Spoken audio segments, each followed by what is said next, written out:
So welcome to this, the first in a series of free videos helping you to build up your personal training business. And we're going to be discussing lots of things in these videos: sales, marketing, generating a passive income. But I really want you to get into the right kind of headspace. You know, a lot of people seem to think that building your training business is all to do with sales and marketing. But the truth is that a lot of personal trainers, and you may be the same, have this problem of confidence, and you may find yourself being really confident when you're training your clients, but when it comes to the business side of things, you struggle a bit. And that's because you're not naturally a sales or a marketer. But as you are now self-employed and you're helping people, be it in your local area or a wider audience, then you really are your own sales and marketing person.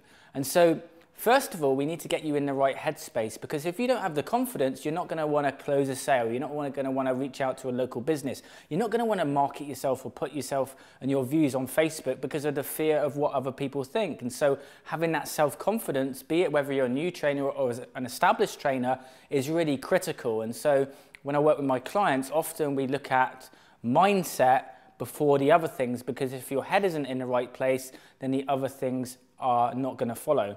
Now, the three pillars to building a successful training business are: you need to generate a constant stream of new leads, okay? And we're going to discuss that in another video. Then being able to convert clients in at the right level for them, okay? And then being able to leverage your time, because often if your business is from a certain standpoint that you want to generate a constant stream of new leads and then you build up a big client base, you may find it difficult to then leverage your time, because actually becoming a more popular trainer for you stops you having the ability to have more free time with your family. So we're going to be talking about all of these different elements in building your business. But here's the thing. If I help you to generate a bunch of new leads and you can now convert those leads, then adding more leads into that flow is going to still present you with the same problem. So the first thing we need to tackle is how we interact with a potential prospect, and then getting them and converting those into a paying client and having them be committed. Now, this is a normal formula that most personal trainers run in their business. Hey, John, how much do you charge for your personal training? Oh, I charge this amount. And then the person then makes an assumption based on price, and then you find you don't convert the client, or they end up actually investing only what they believe to be right, which might be 1 or 2 sessions a week, which leaves you with a less committed client. What we actually need to do is see if we want to work with that client in the first place. So when someone reaches out to you and says, hey, how much do you charge? Well, we don't know how much we're going to charge, because we need to actually offer our services based on an outcome instead of the time that they're spending with you.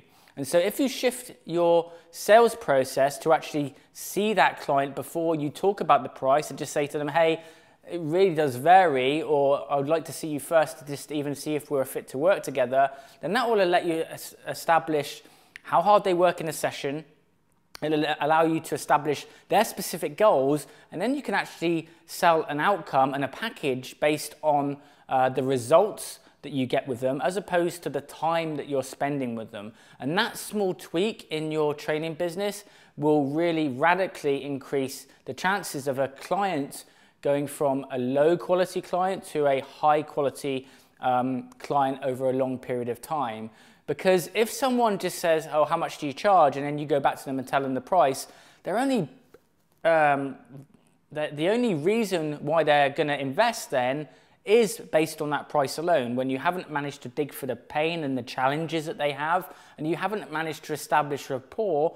And not everyone buys based on price. And often another common problem with trainers is that they're constantly making the assumption that everyone in the marketplace has no money to spend. But truth be told, if they don't invest with you, they're going to go and buy an iPad or invest in a holiday or a car or something they want more than the training that they're having with you.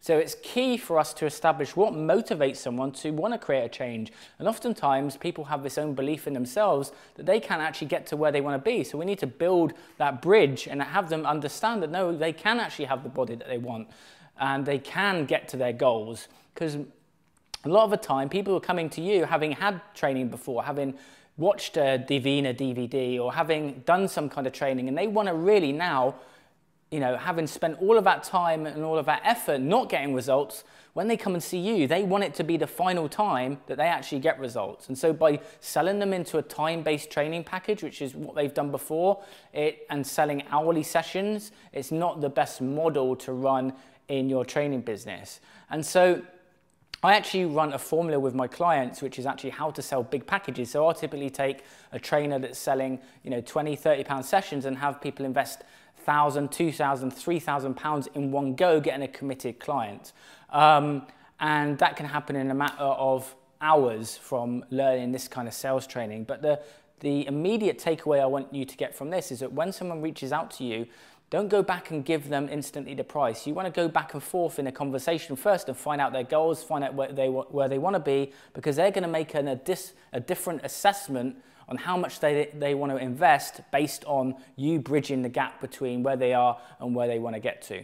And in the next video, I'm going to really discuss with you how to start to generate more leads into your training business and also how to leverage your time. And if you want to jump on a call with me, as I've mentioned before, I have a limited number of strategy sessions which I open on a month-to-month basis. There's going to be a button below where you can click that and we can actually dial in some of this stuff for you in more detail so that you can move forward quicker in your training business. Anyway, I hope that helped and I will see you in the next video. Take care.